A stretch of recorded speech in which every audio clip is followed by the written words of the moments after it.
नमस्कार दोस्तों, कहानियों की श्रृंखला में आज सुनेंगे मैत्रेयी पुष्पा जी की कहानी आरक्षित। तो आइए सुनते हैं कहानी। उत्तर प्रदेश में चुनाव की तारीख की घोषणा हुई।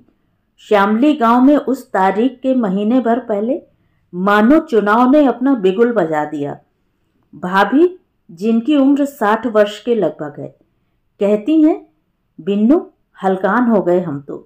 बताओ, गांव गांव कैसी अनहोनी हवा चली है। आदमियन के काम औरतन को सौंपे जा रहे हैं। हम पूछते हैं कि उनकी जान को काम धंधों का जंजाल क्या कम था। घर के लोग और बाल बच्चों की सेवा, ढोर चोपों के सानी पानी से लेकर गोबर और दूध की उसार, खेत खलियान में भी हाड़ तोड़ो। अब है कि चुनाव में वोट मांगने घर घर जाओ। गई थी भाभी तुम? मैंने पूछा मुस्कुराकर। वे जैसे तैश में आ गई।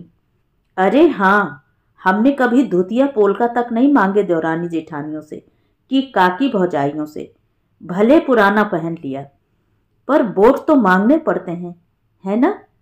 अरे काय को बिन्नू, जिसे पर पंचायत करनी हो सो वोट मांगे। हमारे घर इसी बात पर बड़ी कलह हुई।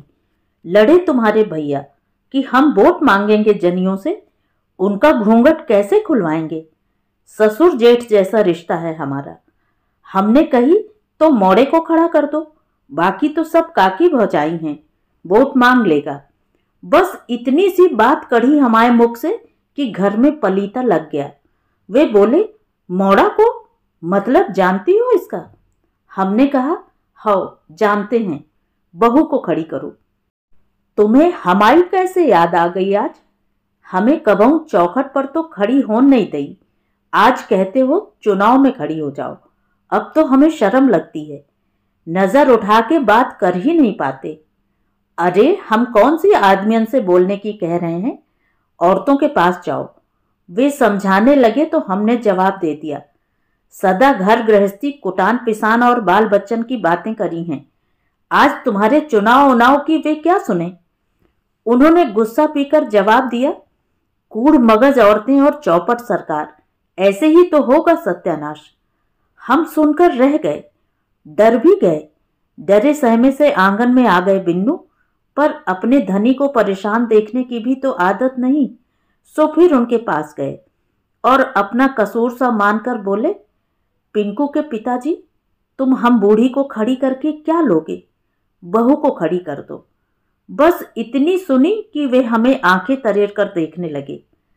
गुस्सा जिन हो, प्रधानी में लिखा पढ़ी सोई करनी पड़ती है। बहू 12 तक पढ़ी है, देख समझ लेगी सब। हम तो करिया अक्षर भैंस बराबर। तुम्हारा दिमाग तो खराब नहीं है। उन्होंने घुड़का तो हमने भी फिर सुना दिया। बहू होशियार है, पर्दे में ही फोन लगाकर जेठ ससुर से बात कर लेती है। फोन फोन कहाँ है? उनकी आंखों में सदमे भरा अचंभा था। तब हमने बताया, सो तुम्हें नहीं पता, आग लगी ने गले का मंगलसूत्र बेच के मोबाइल मंगवाया है। तुम पिंकू से ना कहियो, मारेगा बहू को। फिर बहू की जुबान भी खुली हुई है, घर की फजीहत होगी। इसी से तो कहते हैं कि हमें छोड़ो, हम एक दिना में ही बेशरम नहीं हो पाएंगे। पिंकू आ गया था। आते ही पूछा, अम्मा, चुनाव में पिताजी खड़े हो रहे हैं? हमें अचरज लगा। पिताजी? वह बोला, सो तुम्हें पता नहीं है? लला, वे हमसे पर्चा भरने की कह रहे थे। हम तो घबरा गए, यह नई आफत कौन संभालेगा। हमारी बात सुनकर पिंकू मुस्कुराने लगा, हमारे सिर पर हाथ फेर कर कहने लगा, बड़ी भोली हो अम्मा, सिर्रिन तुम नहीं, तुम्हारा तो बस नाम खड़ा हो रहा है। असल में औरत का नाम चाहिए ना। अपने गांव की सीट महिला उम्मीदवार के लिए रिजर्व है। बाप बेटा क्या क्या कर रहे हैं, क्या क्या समझ रहे हैं, हम क्या जाने। पिंकू ने इतना जरूर कहा, अम्मा, पिताजी को रहने दो, उर्मिला के नाम पर हम खड़े हो जाते हैं।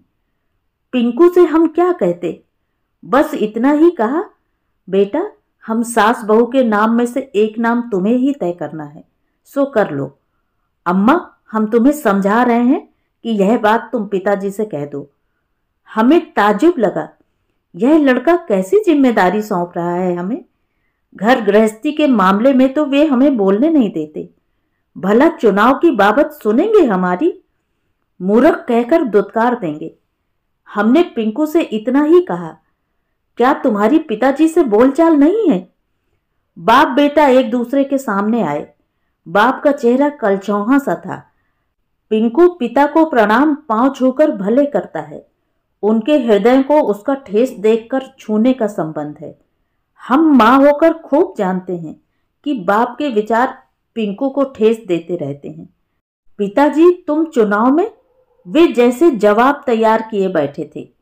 घर का एक कोठा देकर हमें निपटा दिया, खेत में से खेत ले लिया। अब चुनाव भी तुम्हारी दादा लाई संपत्ति है क्या?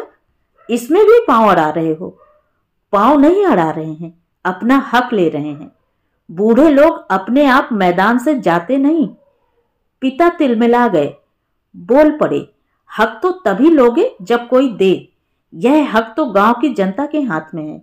जीत नहीं पाओगे तो तुम जीत जाओगे पिताजी। पिंकू की सांवली नुकीली नाक तन गई तो पिता की खिचड़ी मूछें भी फड़क रही थी। हाँ, हम जीत जाएंगे। हमने तुम्हारी तरह जिंदगी को व्यापार नहीं बनाया, व्यवहार कमाया है। गांव वालों से पूछ लो कि तुम्हारी अम्मा ने कभी किसी का दिल दुखाया हो। सुनकर पिंकू हंस पड़ा। हंसी में से जहरीली खनक पैदा हुई। उसी खनक में से जो स्वर निकला वह पिता की बात तो चुटकी में उड़ा देने वाला था। पिताजी, व्यवहार तो तुम्हारी बहू का भी बुरा नहीं। पिता पिंकू की मंशा भांप चुके थे। किसी भी हाल में बाजी हाथ से जाने नहीं देना चाहते थे। तभी पिंकू ने सुना दिया, पिताजी, हम भी दिखाते हैं कि व्यापार की कमाई का रंग बोटरों पर चढ़ता है या तुम्हारे व्यवहार का। वे सनसना गए। अनहोनी सी बात, बेटा ही चुनौती देने लगा।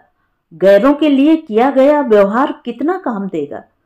उन्होंने घोषणा कर दी, पर्चा तुम्हारी मां के नाम का भरा जाएगा, राजकुमारी यादव के नाम का। हाँ। पिंकू ने बड़े आत्मविश्वास के साथ बड़ी धीमी आवाज में कहा, भूल मत जाओ कि साथ वह हमारी मां है। बेटे के खिलाफ पर्चे पर अंगूठा निशानी नहीं देगी। तो फिर बहू को भी हम जानते हैं। अपने माँ बाप की इज्जत बनाने की खातिर ससुर की बेइज्जती नहीं करेगी, वह भी दस्तखत नहीं देने वाली। तुम्हारी बदमाशियों से आजिज आ चुकी है। पिंकू ने सुना तो उसकी जवानी को जैसे गुस्सा आया हो, चेहरा कस गया, गाली गलौज करने लगा। देखते ही देखते वे एक दूसरे पर झपट पड़े। घूंसों लातों की आपसी मुठभेड़। सास बहू बीच बचाव करते हुए पीटने लगी। बूढ़े होते बाप के हाथ में कपड़े पीटने वाला डंडा आ गया। वह सिर पर वार करते तब तक पिंकू ने चाकू निकाल लिया। बहू ने चाकू छीना, उसकी हथेली कट गई। सास ने पति को रोका, डंडा कान से जा टकराया। नीले काले दाग और खूनी जख्मों ने दोनों औरतों को पस्त कर डाला।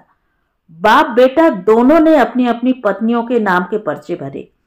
अखबार के पहले पन्ने पर कई दिन तक खबर छपती रही, श्यामली गांव से सास बहू के बीच कांटे की टक्कर। अपने अपने दावे पर दोनों औरतें अटल हैं। पंचायती राज के जरिए स्त्रियां अपनी शक्ति पहचान रही हैं। भारतीय लोकतंत्र में मिली नागरिकता का मर्म औरत की समझ में आ रहा है। हमारी भाभी बता रही थी, बिन्नू हम क्या करते? बहू को समझाया कि लड़का से कहे बाप को ही खड़ा होने दे। बहू बोली, अम्मा हम उस मौका परस्त से बात नहीं करना चाहते। हमने कहा, बेटा हम तो निरे लाचार हैं। हमारे जमाने के मर्दों को औरत की बात अनसुनी कर देने की आदत है, काय से कि वह अपनी बड़ी बड़ा में मरे जाते हैं। बहू ने सास की बात का समर्थन किया और अपनी राय जताई। अम्मा यह कहें कि बाप को अपने महत्व की लालसा है और बेटा को प्रधानी से जुड़े धन का लालच है। हमें और तुम्हें इन दोनों बातों के काबिल कोई मानता नहीं। सास बहू ने एक दूसरे को नजर जोड़कर देखा। सास ने पूछा, उर्मिला गांव में दो जनी और भी तो खड़ी हैं, वे कैसे? उर्मिला ने धैर्यपूर्वक बताना शुरू किया, अम्मा वे सब भी हमारी तरह ही खड़ी हुई हैं। बोलो अपन ने कागज पर दस्तखत किए थे, अंगूठा लगाया था? नहीं ना। सब कुछ कलह और मारपीट के डर के मारे किया कि आग में जाए ये चुनाव। 5 साल की डुगडुगी है, घर बर्बाद हो गया तो जिंदगी भर की तबाही। सब जनी यही सोच रही हैं।